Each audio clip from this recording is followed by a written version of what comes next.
Hello and welcome to another NuclearCraft Spotlight. This time we're looking at the 2.4 update. It just came out very recently and it adds a load of stuff that people have been waiting for a very long time. The first thing that people have been waiting for a long time is JEI support. So you can see here now, you can actually go into recipes, you can see what the recipes are. It actually works. It doesn't you don't have to now go into GitHub and work out all the recipes for yourself. It's all here. It even works for all of the random fluid recipes and stuff. So it all works nicely. Some of these recipes are a bit random, by the way. I just recorded a little video about MineTweaker, which is coming out after this video. But I just basically recorded the 2.4 Spotlight, and it turned out that I wasn't recording anything. I was just speaking to myself. So I'm going through it again. So you might see some weird recipes here and there, but don't worry about it. I guess this is a sort of a look forward at what's to come on the channel in an hour's time. So yeah, there's loads of recipes that you can check through on JEI now. That's a big thing. So that's awesome. That's something that we've been looking for a very long time. And hopefully you like that. You've been very patient, and I thank you all for that. And I know that the mod was pretty difficult to use without JEI. So now it should be a little bit easier. You'll be able to work out what's going on. You can also look at the JEI recipes for things like fusion recipes, so they're all in here. Again, don't worry about that because that's something I added with MineTweaker. Yes, MineTweaker support has been added as well. You can add your own recipes and stuff. I'm uploading a video, a bit more detail about that, so I won't touch too much on that. But one thing I will say is, if you know enough about MineTweaker, is that in the current version of NuclearCraft it is a little bit buggy, and I wouldn't use it until 2.4c comes out or something, which irons out a lot of issues that are already there. So that's pretty much what you need to know. If you want to know more about the MineTweaker stuff, watch the next video that comes out that goes into a bit more detail. What else was added? A lot of new machines were added. So you saw here a couple of them. There was the Ingot former, the pressurizer, the crystallizer. There was also another one called the Ingot former, another one called the salt mixer, and another one called the chemical reactor. And there's a bunch of new fluids and crazy stuff that has been added. New fluids, new items and things that are going to be used for high-end machines in the future. So here I've got a little system that is actually creating these cubic boron nitride gems. At the moment, the only thing they're used for is tools and things, but in the future they'll be used for much more. So I'm going to just quickly show you through a little bit of a setup that I've got here that's generating them. First of all, I've got an infinite water source here that is going into an electrolyzer, generating hydrogen. The deuterium and oxygen is being dumped into this trash can. I'm actually thinking about adding a trash can to NuclearCraft, a universal trash can that just dumps excess fluids and items and stuff, because there's a lot of times in NuclearCraft, especially with the electrolyzer, where you don't even need half the products and it's sort of difficult to get rid of. And so something like a trash can would be really nice to add. So I might do that in the next update as well. But anyway, hydrogen, that is sent over into this machine over here, and this is mixing together molten boron. It could be boron 11 or boron 10. In this case it's boron 11, which is being melted down in the metal melter. It's reacting together to form diborane. The diborane is then going into here to react with water, and it's generating boric acid and hydrogen. The excess hydrogen is then going into this chemical reactor, and it's reacting with nitrogen, which is being generated by this new block, the nitrogen collector. Pretty much works in the exact same way as the helium collector, except it makes nitrogen, and that's reacting together to form ammonia. And then the boric acid and the ammonia is then reacting together in here to form this stuff, which is boron nitride solution. And the boron nitride solution generates amorphous boron nitride, and the boron nitride is then pressurized into cubic boron nitride gems. So there we go. That's a nice little system of chemistry there. It's, I guess, sort of mechanism-esque. I wanted a little bit of chemistry in the mod because it's a bit physics heavy. I thought it would be something different, just branch out a little bit. It's quite fun. It's quite cool. So yeah, that sort of goes through all of the new machines. As I said, I didn't really go through the Ingot former very well, but the Ingot former basically takes molten metals and turns them into their ingot forms. If you have thermal expansion installed or something, you'd be able to do all the casting recipes with this into ingots. So that's another route. If you don't want to use the smeltery, you can use the metal melter to melt down your ores and then smelt it and then form ingots in this thing. So it's sort of like a mini Tinker's Constructs thing. Of course, with Tinker's Construct, though, you can use you can make all the tools and stuff, which obviously you can't do with this. But if you just want the ingots, then that's a route. The salt mixer at the moment doesn't have that many uses. It's just used to mix together these two fluids, which are molten lithium fluoride and beryllium fluoride, which are both made by mixing fluorine gas with molten beryllium or molten lithium. And fluorine gas, at the moment, you can't actually get it from anywhere, but that's because at the moment you don't really need this molten FLIBE salt. And the FLIBE stands for fluorine lithium beryllium salt. And this is going to be used as the base for the molten salt fission fuels. And molten salt fission reactors and steam turbines and stuff are going to be added at some point in the near future. It's basically going to be like a new type of fission reactor. It's been planned for quite a long time, and so in the future you're going to be using this machine a lot. But at the moment it's just there because I need to add it at some point, so I added it now. And there it is. So just keep that in mind. It's there and it will be used in the future. But for now, it doesn't have much of a use. Nitrogen collector we've already looked at. Yep, nitrogen. That's pretty cool. So those are the new machines pretty much. There are some new materials that have been added. First of all, I wanted to show you that, so we go game mode 0. First of all, I want to show you that the redstone ore crash has gone. So some people might have been playing with 2.3a, which I took off CurseForge because it crashed when you mined redstone.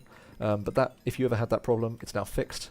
It's no longer there anymore, and you can get rhodochrosite and this extra utilities thing apparently. But yeah, you can get rhodochrosite from redstone as before. And rhodochrosite's useful for making the advanced plates and also the lithium batteries and things, which haven't fully been implemented yet, but will be at some point. The other two ingredients you get from these two ores, first of all, you get beryllium dust from mining coal. So you can see here, you get a reasonable amount from mining a fair bit of coal. Obviously coal's very common, so you shouldn't have too much of a problem getting a lot of this beryllium dust. Beryllium dust, at the moment, doesn't have much of a use other than for basically used in the crystallizer recipe and in making the salt. That's pretty much going to be the main recipe, making the half of that FLIBE salt. So you're going to need a lot of this in the future, but for now it doesn't really serve much of a use other than that crystallizer recipe. And the other thing is zirconium. Zirconium was actually recommended by someone, although I sort of already had it in mind. Zirconium you get from quartz, so if you mine quartz ore, you will... You've got a lot of experience from mining, don't you? You get zirconium from quartz ore, and at the moment this only has one use, which is in the chemical reactor recipe, but it will have a lot of uses later for the more advanced, like reactor casings and things. So I'm sure there'll be loads of recipes for this in the more advanced, like reactor stuff. So those are the two new materials.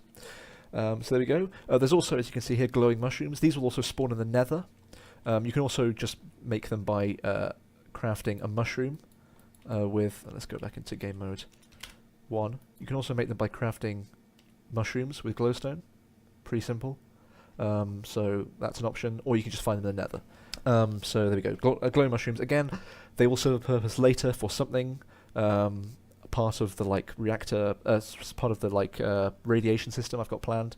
And for those who play Fallout 4, you'll know that glowing mushroom is part of a recipe for radaway. So yes, radaway is going to be added at some point in the future. It's going to be awesome if it works, and I get around to it properly. What else has been added? There was a couple of crash bugs that were fixed. Sometimes when you place the helium collector down to machines, it just crashed. That's been fixed. I worked out why that was crashing. There's been a couple of extra configs. If you go into here, you can find a new config option. If you go down to NuclearCraft, there's a new config option to ores. So at the moment, well, in the older versions, this dimension list was a white list for what dimensions the ores were going to spawn in. You can now change that into a black list by turning this boolean to true. So if you set this to true, then this is now blacklist, and this will say what dimensions not to generate ore in. So every other dimension will generate ore. And that was sort of recommended by someone on GitHub, so thank you very much for that. So there we go, that's the blacklist setting if you want that. You might want that. By default it's a whitelist, but very easy to change in the config. I'm just looking down at the changelog here. Oh, fixed a bug with the search algorithm in the reactor. Sometimes it wouldn't find these transparent casings properly. Yeah, there was a bug where basically the fission ports just didn't care about this and they wouldn't read the reactor structure properly. I can't speak. I'm trying to speak too quickly. They wouldn't read the transparent reactor casing properly. But that's now been fixed, so you don't have to worry about that. What else has been added? Fusion plasma will now leak from electromagnets if they're not powered correctly. It will happen very, very slowly though. So basically, if any of the electromagnets ever become run out of energy, then eventually the fusion plasma will break through and spill out. It won't blow up the fusion core like it did back in 1.7.10. I consider that to be a little bit harsh, so that doesn't happen anymore, but it still creates a massive mess of plasma that's really dangerous, so you don't want that to happen ever, but it's not quite as severe as it was before, because it was just incredibly frustrating for this to just leave a massive crater. There was nothing like satisfying about that at all. The plasma was bad enough, really, and losing like a ton of electromagnets, which are actually quite expensive in bulk. What else? Oh, fusion and fission GUI's not updating correctly. So yeah, back in older versions, if you like had an issue with your fusion reactor, reactor fusion or fission, it would not tell you properly what the issue is. It would just always say casing incomplete. Even if there was multiple controllers, the error would still just be casing incomplete. Now it actually tells you extra controller, and as you can see, it also tells you where the error is. So it tells you block pause this. There's an extra controller. Obviously this one will tell you the other position has an extra controller, and so you can go there and go, right, I'll fix that problem. There we are, I'll get rid of that, it now works. And so if you break like casing, it will tell you incomplete at this position. Sometimes it won't tell you the position, because that's just how the structure searching works. So for example, if you break like structure blocks in like particular places, like for example very close to where the controller is, because the search mechanism, the way it works, it sort of slowly feels out the structure. So if you break something very close to it, then it won't know enough about the size of the structure to be able to actually tell you where the error is. But most of the time when it can't tell you, it's pretty obvious where the problem is. So here, obviously, it's missing, so it doesn't matter too much that it's not telling me where the problem is. But if I break one, say, around the back here, like this, then it will actually tell me where it's broken. I can go around there, use F3 to find out where the problem is. So that's very useful if you've got a big reactor and you're just trying to find a hole and you don't know where the actual missing block is. So that's just something nice that was recommended to me on GitHub again. So thank you very much. Braking speeds have been fixed. Yeah, for some reason, some of the braking speeds of like the RTGs and the transparent casing were just like instant. So if you like punch them by accident, they just broke, which was incredibly frustrating. That's now been fixed. You won't do that anymore. And the final thing that has been fixed is apparently plasma is a little less laggy. So before, if you ever spilt plasma anywhere, it like totally killed the server. Hopefully it won't do that so much anymore. It still is a bit of laggy fluid, because obviously it's like setting off flames everywhere, but hopefully it won't be as bad. That's the main thing. And I think that's pretty much everything for 2.4. Mainly new machines and JEI support are the big things, and some extra bits and bobs here and there. Again, as I said, if you want to learn about the Mindtweaker stuff, watch the next video that comes out. But thank you all very much for watching, and I guess I'll see you in the next video. Goodbye.